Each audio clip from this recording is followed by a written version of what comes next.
सभी को प्रणाम। मैं सविता रतूड़ी। कभी आप फुर्सत से इस बात पर भी ज़रूर मनन करना कि आपके पास एक लंबा दिन ज़रूर हो सकता है, मगर एक लंबा जीवन नहीं। इसलिए जीवन में बिना शक के अपने लक्ष्य निर्धारित करना ही आपके दिन का सबसे महत्वपूर्ण काम होना चाहिए। ऐसा करने से आपको रोज़ प्रेरणा मिलती रहेगी और धीरे धीरे आप बड़े बड़े लक्ष्यों पर ध्यान लगा सकोगे। तो मेरी आज की इस कविता का शीर्षक है प्रेरणा और प्रोत्साहन। चुनौतियों के स्थायित्व से खुद को फिजूल यूं ही न भटकाओ। बन जाओ तपती धूप सी तपस कभी, मगर कभी शुभ्र शीतल चांद भी तो बन जाओ।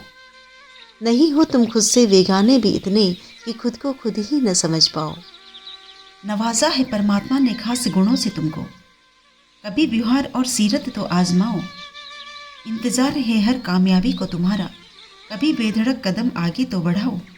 नहीं हो तुम खुद से बेगाने भी इतने कि खुद को खुद ही न समझ पाओ।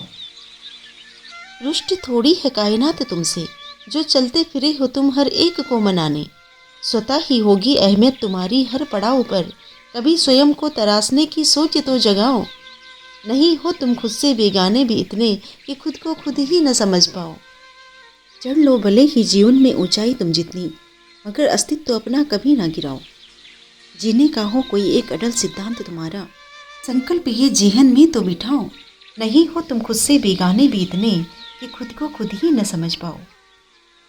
चुनौतियों के स्थायित्व से खुद को फिजूल यूं ही न भटकाओ। बन जाओ भले ही तपती धूप कभी, मगर कभी शुभ्र शीतल चांद भी तो बन जाओ।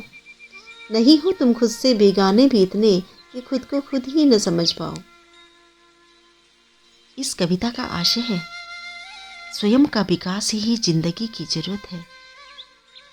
हमेशा समय के महत्व को समझें, आगे बढ़ते रहें और भूत से प्रेरणा लेते रहें। फिर मिलते हैं ऐसी एक प्रेरणादायक कविता के साथ। आप सभी का धन्यवाद। आपकी सविता।